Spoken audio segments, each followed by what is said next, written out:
Hi, this time I wanted to talk about campaign settings in role playing games. I've always found campaign settings quite fascinating. You truly get to connect with campaign settings in ways that it wouldn't be possible to do so when it comes to settings in comic books, in movies, in anime or manga, because those forms of entertainment are quite passive. You are just looking or watching as the action unfolds. And even when it comes to video games, you cannot interact with that particular setting unless it is programmed in the game. If we take a look at the beginnings of role playing games, you can see that many campaign settings came to be as an excuse or a backdrop for adventures and campaigns, but many of them evolved into complete worlds with all sorts of people and places and politics. That is politics within the game, within that particular fictional reality, not real world politics inserted into those campaign settings as it is as regretfully done so frequently nowadays. But you see these fictional worlds existing in a parallel way to our own world. I think there is a sense of melancholy, perhaps, that you probably won't be able to explore. In most cases, you won't be able to explore the full extent of that campaign setting, but at the same time, that's what makes it so alluring, so fascinating to just dive into those fictional settings and try to explore as much as you can when it comes to the different adventure sites, the non-player characters that you can interact with, the different explored cultures, the economy, the spiritual aspects of those fictional settings. If we were to consider that many campaign settings came to be because of a particular adventure or an entire campaign, that is, everything started as a single adventure module or as a series of connected modules, it's truly fascinating how a single idea just branches out and suddenly you end up with a complete and complex game world. I want to take this opportunity to give a small tip, perhaps to newer players that have just begun to embrace the tabletop RPG hobby. And that is sometimes different game designers and campaign setting writers, they still haven't fleshed out fully the idea or the direction of a particular campaign setting, and they start to create campaigns that take a long time to complete. So sometimes they come up with this campaign that consists of perhaps 5 or even 10 adventures that are interconnected, and they just take too long to come up with the continuation of each adventure. So let's imagine that there is this sort of campaign called the quest for the cursed crown of the Black Mountain or something like that, and they start with part one, and you're waiting months, sometimes even years, for the campaign to reach a certain conclusion. So I highly recommend that if you start to play a campaign, you create a party of adventurers that is you and your group, or perhaps only you if you are playing it as a solo experience. Create a single party of adventurers dedicated for that particular campaign or plotline or adventure path, and just have adventures on the side, because there are some times when people are just waiting for the next adventure to come so they can play the complete campaign. It's much better to put it on hold or to the side and have many other adventures, because if it's a good campaign setting, there are going to be many possibilities to explore, so many towns and cities and ruins and castles and swamps and forests. There is another tricky aspect to consider when it comes to campaign settings, because role playing games are constantly coming up with new editions. That is, the designers, the authors, they are constantly producing new editions that have a sort of impact on the different campaign settings. Many non-player characters um, are born and they also die, and sometimes the meta plot or the general direction that the owner of that campaign setting is taking things, it could end up being quite different from what you have experienced in your own version of that world. It's kind of like the setting for Traveler. They tell you, remember that it's your Traveler universe. There is an official Traveler universe, but the most important one is the one that you are playing with your group. So I think it's somewhat tricky to take all of those different heroes and villains, sometimes those rulers or adventurers within a campaign setting, and suddenly you realize that in the next edition one of them dies, or one of them goes to another dimension, one of them ends up lost, and it doesn't make too much sense with the way you have been playing things with your players. Maybe an important non-player character has just died in a particular adventure that you're running with your group, and suddenly you realize that that non-player character is going to be the major focus of the next edition of your favorite campaign setting.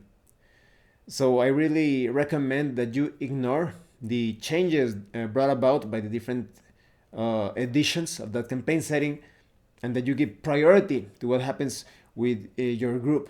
It's your own particular pocket universe, so to speak. Even though it's a fictional environment, it is connected to the wishes of the authors and the ones who are running the official campaign setting or game world.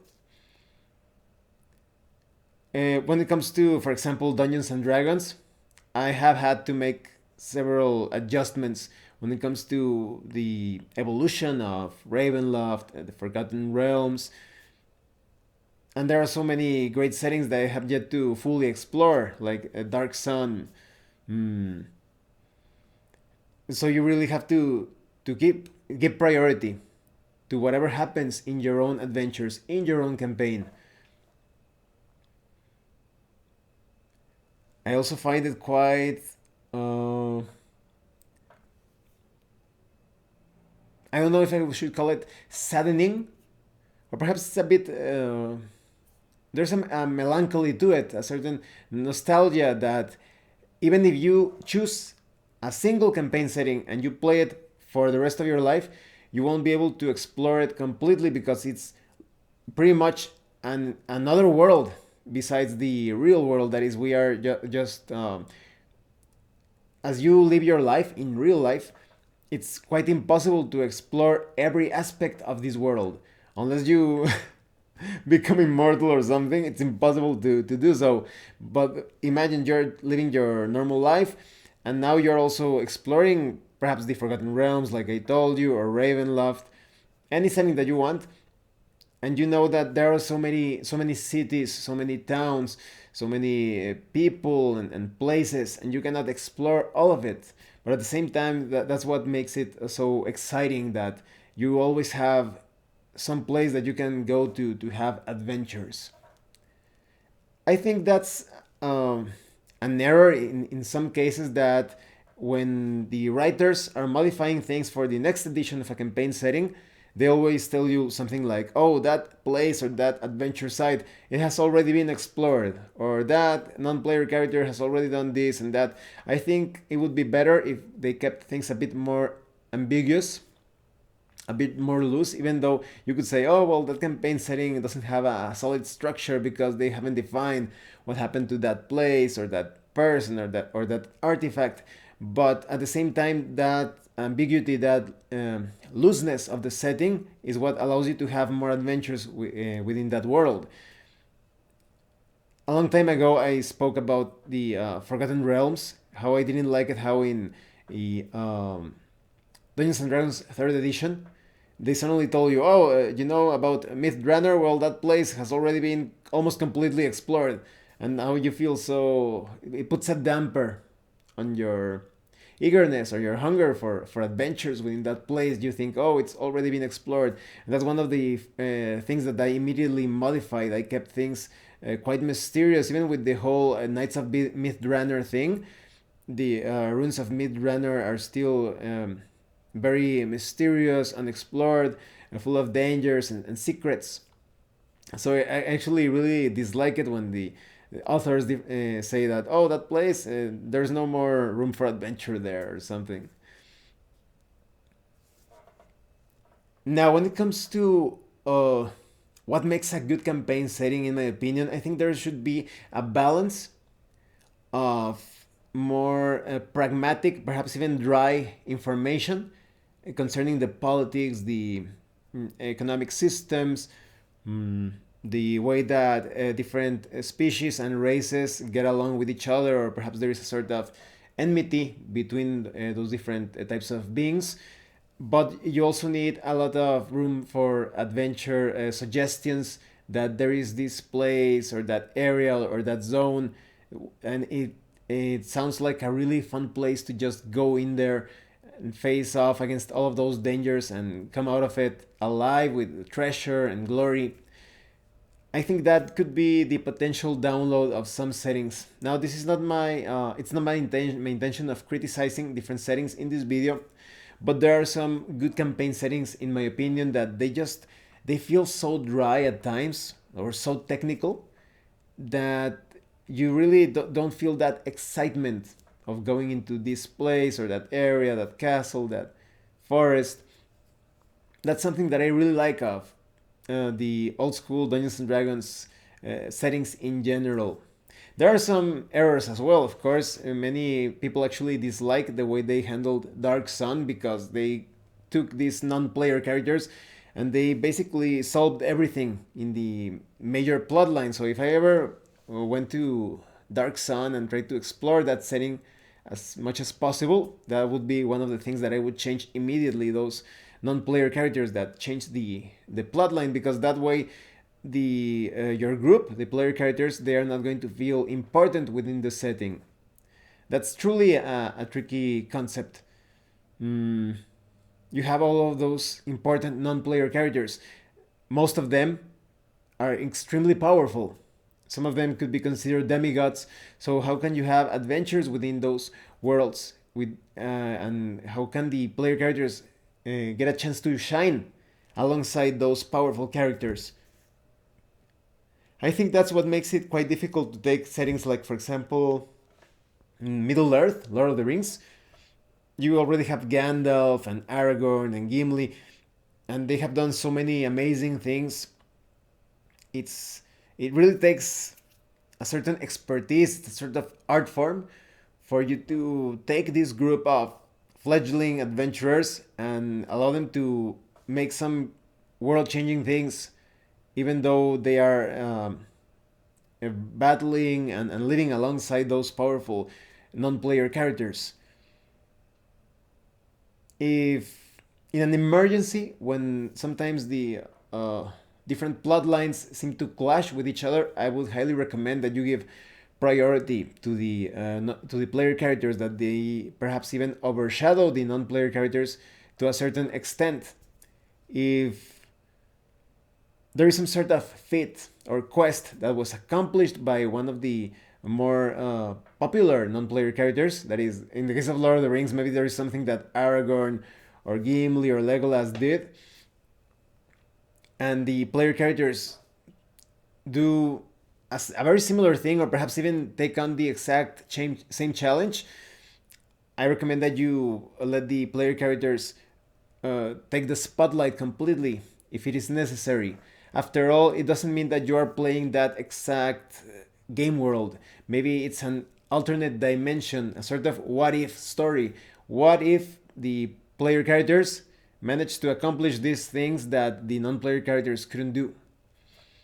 So that's really important in my opinion. Otherwise, you're going to have these different characters like Artemis Entreri and Drizdo Urden, and they're going to be overshadowing the player characters because of their different feats and the things that they have accomplished.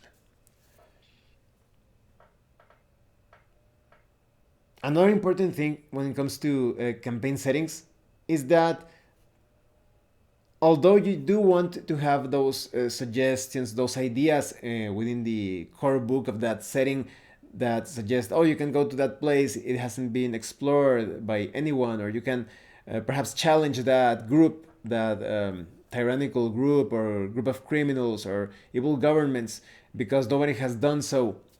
But at the same time, you also want those small dry details. There must be a balance. Even though I told you that sometimes they become too technical and too boring, you really do need some details about the life, the everyday life, the economy of different places, because that further cements the game world in the player's conscience. Even though it's a fictional world, you need to feel as if it's actually real. The more you get to experience the reality, the mundane aspects of that game world, the the more that you will feel pulled in into those dangerous adventures. You feel like your character is not always supposed to be doing this or that. Your character isn't supposed to be always going on an adventure, going to those forbidden mountains or going into those dark tunnels. There is a life besides that, and so that makes your character even more heroic, perhaps a bit more stupid in some cases, but definitely quite daring and brave at the same time. I also think that in order to fully explore a campaign setting, it is best if your players have a certain degree of sophistication, I would say, or refinement, not to create some sort of uh, elitism, but rather a true appreciation of the details of the game world. Because many years ago, when I was a teenager, sometimes I had these less than savory or favorable groups, and you could present to them so many details about the game world, and they just pushed it aside or considered it a waste. They just wanted to go into a dungeon, kill some monsters, take some treasure, and sometimes they even killed other adventurers. I have some really awful horror stories of certain groups in many years ago. It was quite a mess, but and that is not to say that the kicking the door style of play is not good. But when it comes to exploring the totality of a campaign setting, I think is quite advisable to also get into the game, to purchase things for your character that do not have some sort of effect on gameplay, just to further color the life of that character as it intertwines with the game world. Maybe your character is actually a collector of art pieces, so he's constantly on the lookout for that painting or that sculpture. You, as a game master, you can also give small rewards of experience points or some other types of boons depending on the system. If the player is getting things for his player character, just because it's an interesting part of that character's background story. And so yes, it's truly fascinating how you can take a campaign setting and explore it in so many different ways. And of course, there are many groups that have little to no combat. They just go into the campaign setting and they live the lives of their player characters, and they only go adventuring every now and then. Because I love combat so much, I always include combat and dangerous adventures in different campaigns. But like I said, there are some role playing games that are a bit more sophisticated, like, for example, Ars Magica. In the case of The Lord of the Rings, that's also a really good setting to have some adventures that do not necessarily mean that you're going to be fighting all the time. Just take a look at the source material and at the books, and the characters are not always fighting. They do have those dangerous moments, but other times they are just talking, interacting, handling things in a more diplomatic way.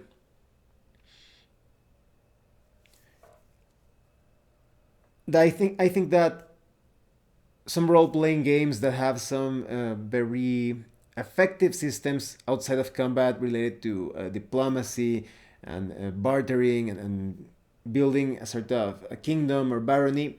Those are great role playing games to explore other aspects of campaign settings, not just adventuring and combat.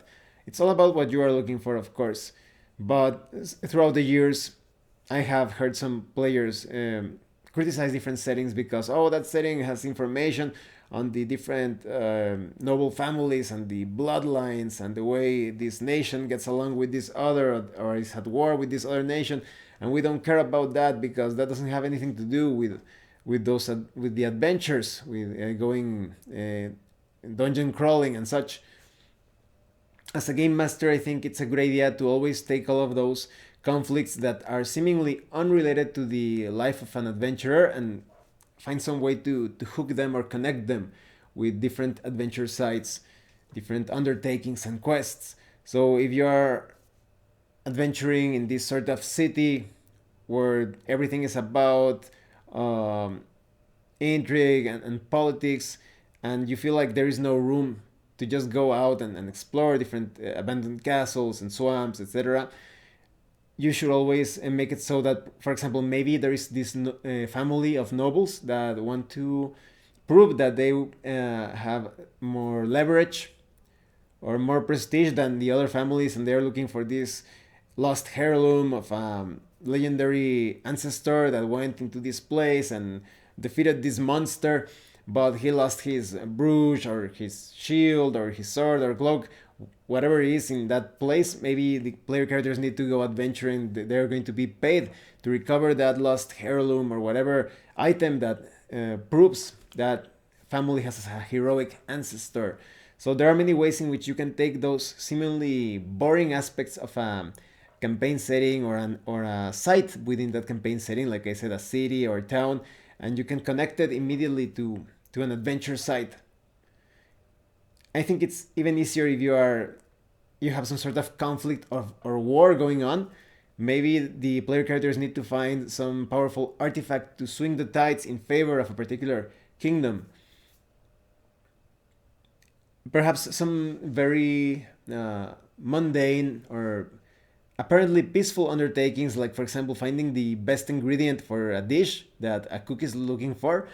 Maybe the owner of that restaurant or tavern, he hires the player characters to find a very rare ingredient and it's found so far away. Maybe he wants the seeds or some sort of plant for a particular dish, or he's looking for some sort of spice, and the player characters perhaps need to go to this island that is inhabited by cannibals or something. So you can take any aspect of a campaign world, and create an entire adventure or even an entire campaign by inserting some clever ideas. Well, I think that's all for today when it comes to campaign settings. Surely we can talk a lot more about them, but they are truly fascinating. So many places to explore within each of those fictional worlds. Of all of my role playing games, I've only explored the very tip of the ice of each of those campaign worlds. I hope I get to explore as much as I can with my players, and perhaps in some instances but on my own, because like I told you, sometimes players do not want to explore a particular game world. So it's always important to be knowledgeable on the techniques that you can use to play solo role-playing games. I'm going to put a link in the description below to my playlist on solo role-playing games, because there could be some game worlds that your players do not want to explore and you need to explore on your own. Do not lose that opportunity. If you're constantly waiting for people to come along and get to play that RPG or that campaign setting, it's better to jump in to experience that campaign setting. Sometimes time is too short. And even if you later on find a group of players that want to play that role playing game or that campaign setting that other players did not want to play, now you are already knowledgeable about that role playing game and that campaign setting, because you have already experienced those adventures through solo play. Well, thank you for watching this video. If you have any comments or questions, please let me know. And thank you so much to those of you that have been supporting the channel by sending Drive-Thru RPG gift certificates. If anyone else wants to further support the channel, the information how to do that will be in the description below. Once again, thank you, and see you later. Oh, before I forget, of course, I would like to know about your favorite campaign settings, or what you like and dislike of campaign settings in general. I would love to hear your opinion on that. Well, once again, thank you and see you later.